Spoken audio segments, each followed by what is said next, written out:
This week, we've got brand new Maverick R parts from MBRP, fresh rugged radio kits, Ken Roczen locking down the Supercross Championship, a packed ride calendar, and we'll be out riding a poker run this weekend, so let's get into it. FAS Friday Off-Road Report. What's going on, everyone? JT from Team FAS Motorsports. Welcome to the FAS Friday Off-Road Report, where every Friday we bring you the biggest news in the off-road world, including new products, industry news, upcoming events, and everything else happening in the off-road scene. If you want your product or event featured in next week's FAS Friday Off-Road Report, drop it in the comments below, and we'll be sure to get it added. Now let's jump into this week's update. First up in new product releases, MBRP is a steel front race bumper builder kit for the 2024 and up Can-Am Maverick R. It's built as a front bumper upgrade for the Maverick R owners who want a more aggressive race style setup. MBRP has it listed at about $259.99 with a 1-year warranty. MBRP also has a matching bumper light kit that works with their Maverick R bumper setups. The light uses a spot and flood combo, so you get both distance and wider trail coverage up front. So if you're building out the front of your Maverick R, this gives you a cleaner way to do that with the bumper and lighting together. Next up, Rugged Radios has a few new communication kits out for some of the newest popular machines. These include the 2026 Can-Am Maverick X3 with a 10.25-inch touchscreen, the Segway Villain, and the Polaris RZR XP1000 platform. All three kits are built around the same idea: cleaner in-car communication, Bluetooth connectivity, and long-range vehicle-to-vehicle radio communication with machine-specific mounting to help the installer look clean instead of thrown together. These kits also give you a radio and intercom option depending on how you want to set your machine up. If you ride in groups, chase dust, or spend time in the dunes, comms are one of those upgrades you don't fully appreciate until you have them. Are you already running radios in your machine, or are you still yelling over the engine and hand signaling like we used to? Next up, Seizmik has two toolless VersaVent windshield kits for the Segway Villain. One is a UV-resistant polycarbonate version, and the other is a scratch-resistant hard-coated version, so riders have options depending on how and where they ride. Both use Seizmik's quick-release toolless mounting clamps, come pre-installed, and feature adjustable VersaVents so the driver and passenger control airflow, including a defog position to help direct air on the inside of the windshield. The hard-coated version is built for riders who want extra scratch protection when dealing with brush, dirt, gravel, and mud. Now let's jump into industry news. This week we've got racing, Supercross, Powersports growth, trail funding, and a snowmobile permit update. First up, MRT Tires came out swinging at round one of the 2026 National Off-Road Endurance Series, taking a full pro turbo podium sweep at the Battle at Burma 250. Ricky Johns took the overall win on 33-inch MRT Desert Storm tires. Sean Lightheart finished second, and Jesse Simkovic rounded out the podium in third. That race throws a little bit of everything at racers: mud, rocks, woods, water, freezing conditions. So it was a little bit of everything, and a podium sweep is a really strong statement. Next up, Ken Roczen finally got it done, winning the 2026 Monster Energy AMA Supercross 450 SX Championship in the final round in Salt Lake City. Roczen came into the finale in a tight battle with Hunter Lawrence. As you guys remember, they were about a point apart from each other, and after finishing fifth while Lawrence finished seventh, Roczen locked up the title by just 3 points. It's also a huge moment for Suzuki, with Roczen becoming their first 450 SX champion in 16 years. Supercross fans, are you guys pulling for Roczen, Lawrence, or somebody else this season? Drop me your opinion in the comments. Next up, SEMA Show is expanding its Powersports presence in 2026, with a larger Powersports, side-by-side, and lifestyle section coming to the West Hall in Las Vegas. The idea is to bring power sports in alongside trucks, SUVs, and off-road, which makes a lot of sense because so many people are building complete adventure setups now with tow rigs, trailers, side-by-sides, motorcycles, and all the gear that works together. SEMA runs November 3rd through the 6th, and this is a good sign that the power sports and side-by-side side of the market is continuing to grow. Next up, this is a good one for trail access and responsible riding. The Right Rider Access Fund recently awarded $579,209 in grant funding to 21 OHV products across the country. That money is going towards things like trail maintenance, rider education, trail restoration, bridge rebuilding, signage, vegetation management, fire mitigation, and other access-related improvements.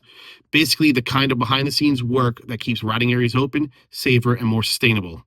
It's easy to talk about new machines and parts all the time, but without the trails and the access, none of it matters. So it's good to see real money being put back into OHV recreation and the land. And wrapping up industry news, Michigan snowmobile riders will see a trail permit fee increase this year. The Michigan DNR announced that snowmobile trail permits are going from $52 to $65 as part of a required 5-year inflation adjustment. That money supports things like trail grooming, maintenance, signage, enforcement, and safety programs across Michigan's snowmobile trail system. For snowmobile riders, especially anyone who travels to Michigan in the winter, it's something to keep in mind when you're planning a trip this season. Trail systems aren't cheap to maintain, but fee increases are always something that riders notice. Now let's jump into upcoming events, and we've got a pretty packed calendar over the next few weeks. First up is King of the Mountain 200, happening May 15th through the 17th at the famous Reading Outdoors area in Locust Gap, Pennsylvania. Friday activities are mentioned, with the main race being on Saturday. If you're into off-road racing, this is a must-have on your radar. Also on Saturday, May 16th, we have the 10th annual Brian M. Sheare Memorial Poker Run. This one runs from noon to 4 p.m. and ends at the Speakeasy Saloon and Resort in Uniondale, Pennsylvania. We're planning on being there for this one, so if you're going, come ride with us, or if you see us out there, make sure you stop over and say hi. Always cool to see rides like this, keeping someone's memory alive while bringing the riding community together. Another one on May 16th, the 618 crew for St. Jude Poker Run is happening in Carmi, Illinois. If you're out that way, there's another ride supporting a great cause.